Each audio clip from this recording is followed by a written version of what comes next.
ఈ ప్రపంచంలో నిరుపేదను కోటీశ్వరుడు వరకు భయపడేది ఒకే ఒక అతిథికి. ఆ అతిథి ఎలా వస్తాడు, ఎప్పుడు వస్తాడు ఎవరికీ తెలీదు. ఆ అతిథి పేరే మృత్యువు. అయితే మనిషి చనిపోయిన తర్వాత ఆత్మగా మారి స్వర్గానికి గాను లేకపోతే నరకానికి గాను వెళ్తారు. స్వర్గానికి వెళ్ళే వాళ్ళు పుణ్యాత్ములని, నరకానికి వెళ్ళే వాళ్ళు పాపాత్ములని అనగా పాపులని అంటారు. అయితే స్వర్గానికి వెళ్ళిన వాళ్ళు శిక్షను పొందిన వాళ్ళు అయి ఉంటారని మన పూర్వీకులు చెప్తారు. అయితే నరకానికి వెళ్ళిన వాళ్ళు తమ వంతు శిక్షను అనుభవించిన తర్వాతనే మోక్షాన్ని పొందుతారని అదే పూర్వీకులు చెప్తున్నారు. అయితే అక్కడ వేసే శిక్షలు ఏ విధంగా ఉంటాయి, ఎలాంటి శిక్షలు వేస్తారో టాప్ 10 మీకు ఇప్పుడు నేను చెప్పబోతున్నాను. అయితే ముందుగా మీరు చేయాల్సిన వంటి విషయము సబ్స్క్రైబ్ చేసుకోవడము. ఇలా సబ్స్క్రైబ్ చేసుకోవడం వల్ల నేను పెట్టబోయే ప్రతి వీడియోని మీరు చూడవచ్చు. అయితే ఏమాత్రం ఆలస్యం చేయకుండా ఇప్పుడే కింద కనిపిస్తున్న తమిశ్ర ఇతరుల పిల్లలను, స్త్రీలను, భార్యలను, భూమిని అనగా ఆస్తిని బలవంతంగా లాక్కున్న వారికి వేసే శిక్ష ఇది. ఈ శిక్షలో భటుడు ఒక గదను అందుకొని అందరినీ కొడుతూ ఉంటాడు. ఆ కొట్టినప్పుడు వాళ్ళ ఆకలికి, దాహానికి ఏడ్చి ఏడ్చి అక్కడనే మరణిస్తారు. మరణించిన వెంటనే మళ్ళీ పుడతారు. అలా దెబ్బలు తింటూనే ఉంటారు శిక్ష పూర్తయినంత వరకు కూడాను.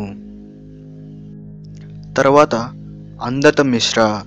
ఈ శిక్ష అక్రమ సంబంధం పెట్టుకున్న వారికి వేసే శిక్ష. అనగా భార్యను భర్త కానీ, భర్తను భార్య కానీ మోసం చేసి అక్రమ సంబంధం పెట్టుకున్న వారికి వేసే శిక్ష. ఈ శిక్షలో ఒక చెట్టుకు కట్టేసి అటు మొదల నుండి నరకడం వంటిది. దీని వలన పాపులు చూపు మరియు మతిని పోగొట్టుకుంటారు, అంతగా ఇక్కడ బాధిస్తారు. తర్వాత రౌరవము. ఈ శిక్షను కుటుంబ కలహాలు సృష్టించే వారికి వేసే శిక్ష. పాపులు తమ జీవితంలో ఎవరిని అయితే ఎక్కువగా బాధ పెట్టి ఉంటారో వారందరూ ఒక పాము రూపం ధరించి ఆ పాపులను కాటు వేస్తారు. ఆ పాము చూడడానికి చాలా భయంకరంగా ఉంటుంది. ఇలా వాళ్ళు చచ్చేంత వరకు మళ్ళేస్తారు. అలా చచ్చిన తర్వాత మళ్ళీ పుడతారు. మళ్ళీ అదే కాటుకు బలవుతూ ఉండాల్సి ఉంటుంది. తర్వాత మహారౌరవము. ఈ శిక్ష డబ్బు లేక సంపద లేక సరదా కోసం ఎవరైతే పక్కవారి జీవితంతో ఆడుకుంటారో వారికి ఈ శిక్ష పడుతుంది. తర్వాత కుంభీపాకం. ఈ శిక్ష తిండి కోసం అమాయకులను, జీవులను హింసించే వారికి ఈ శిక్ష పడుతుంది. ఈ శిక్షలో మరిగే నూనెలో వాళ్ళని వేసి మరిగిస్తారు. ఇది మన అపరిచితుడు అనే ఒక తమిళ సినిమాలో చూసిన వాళ్ళమే. తర్వాత కాలసూత్ర. ఈ శిక్ష ఎవరైతే బ్రాహ్మణ హత్య చేస్తారో వారికి పడుతుంది. 80,000 చుట్టుకొలతలతో ఉన్న రాగి పాత్రలో పాపులను వేస్తారు. కింద మంట పెట్టడమే కాక పైన సలసల మండుతున్న సూదులతో గుచ్చుతూ ఉంటారు. తర్వాత సూకరముఖ. ఈ శిక్ష అమాయకులపై నింద మోపిన వారిపై పడుతుంది. ఇక్కడ ఆ పాపి శరీరాన్ని చెరుకులా రుక్కు చేస్తారు. తరువాత అంధకూపం.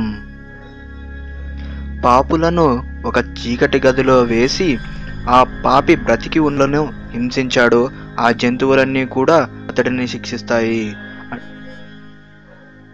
భోజనం. ఈ శిక్ష అతిథికి సక్రమముగా సత్కరించకపోయిన వారికి పడుతుంది.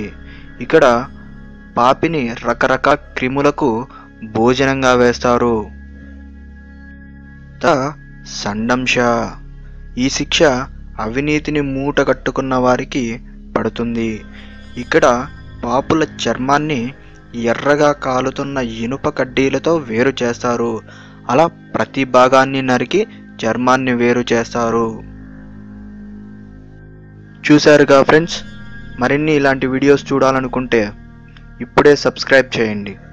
నా నెక్స్ట్ వీడియోస్ని మిస్ అవ్వద్దండి.